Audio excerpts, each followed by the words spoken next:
about Trey, I'm finna go dig him up. What's good, YouTube? It's your boy Charles 2K coming back to you guys with another video, and as you guys see, we're back on Bloodhunt today. And in today's video, I'm going to give you some key tips for beginners that you guys can use, and it will improve your gameplay greatly. But before I even do get into those tips, make sure you guys do drop a like on this video, and make sure you do go in the pinned comment down below and join my Discord. But without further ado, let's get started.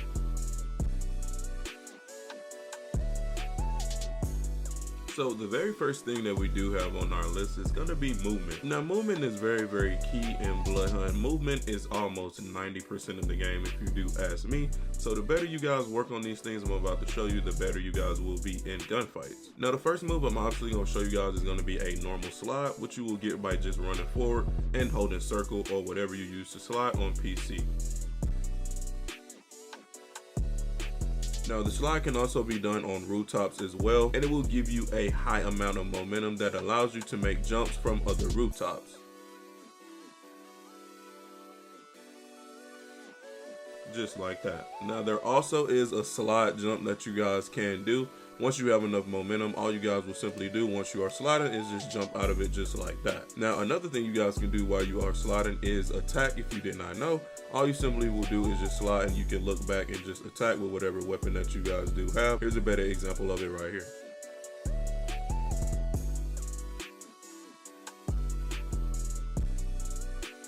Now another key movement that I recommend you guys get down is going to be called wall jumping. As you guys are about to see, is when you connect to a wall but you like sit there not for too long, but it's just to throw the opponent off and you bounce off immediately. And in certain situations it will be so key for you guys. It will help you survive fights as well and make it back to safety. Also, it will give you an upper hand in certain situations on an opponent who is completely lost at what you're doing. Now if you guys don't know what I mean by the wall jump, it's simply easy. All you will do is jump on the wall. As soon as you do land, you will just hit X once again and move your left stick in a different direction, and if done correctly, will look exactly like this.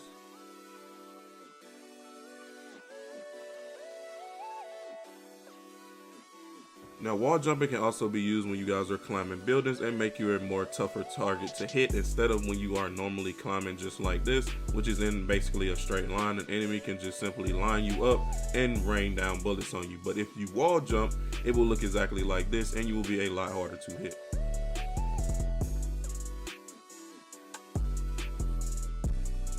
And now the last thing that I do have on the list is going to be the double jump. So if you didn't know, yes, you can double jump in this game. So it's very easy and simple to pull off. All you will do is hit the attack button that you use to, shoot your gun and swing your melee weapon, and you will just hit X at the same time. You must hit them at the exact same time or it will not work. So here's a normal jump just like this. As you guys can see, that's a normal jump right there. And here's a double jump. As you guys can see, when you've done the double jump correctly, you will get a cloud of dust under your feet, indicating that you did it right. Now the double jump can be very useful. It also can be used when you are sliding and jumping as well, and if done correctly, it will look exactly like this.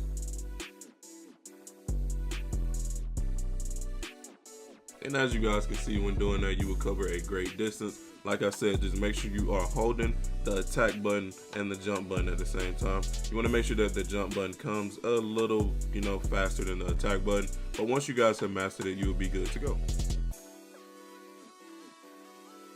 Two is going to be filling up all of your upgrade cards that will be in the bottom left hand side of the screen.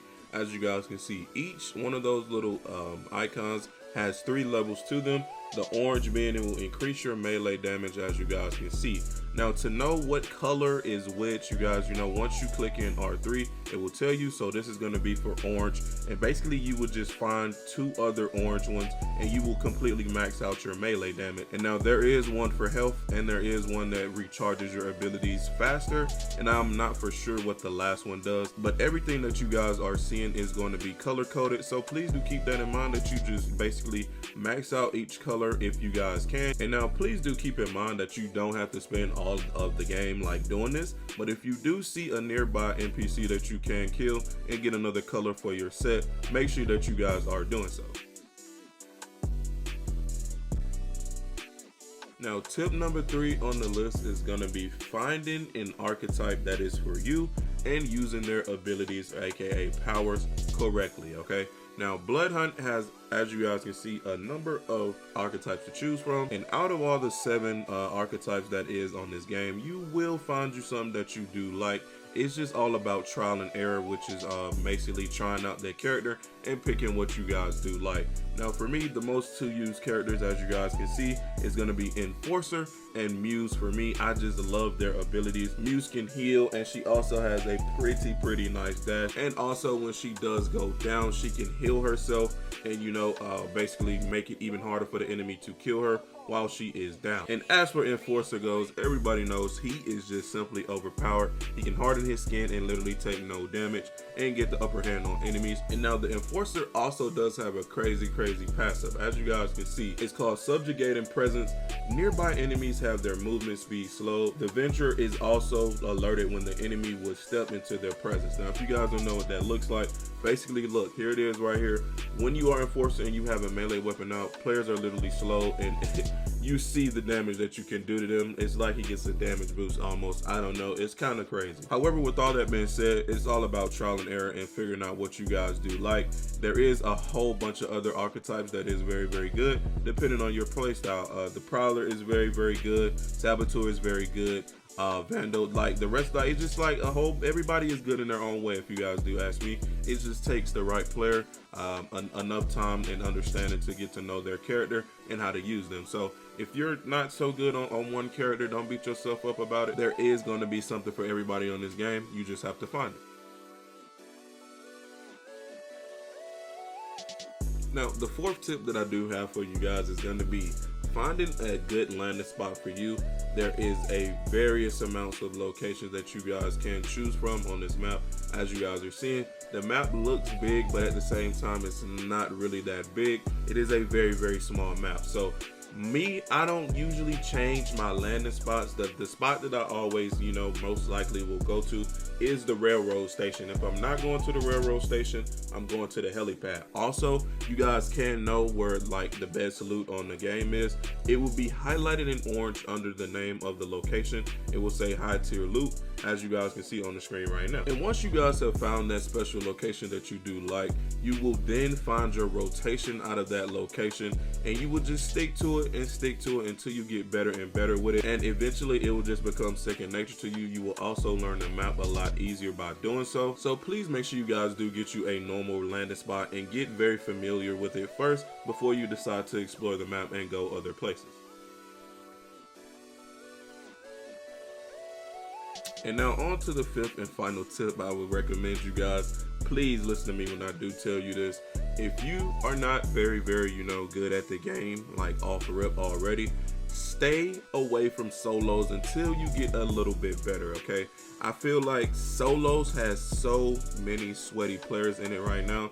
It's pretty much unplayable if you're not gonna sweat with those players. So if you guys are new to the game, just go ahead and get you a team. Do not beat yourself up and go into solos, because those guys will be very experienced and they will be trying very hard. Now at the same time of me saying that, you guys can go to solos and get yourself a better challenge. But if you are not into the competitive scene, I would not recommend going in there. But that's just me. Now that's going to be the end of the video today. I hope you guys did enjoy these tips. I hope you guys did find something that was, you know, useful for you that you can use as well.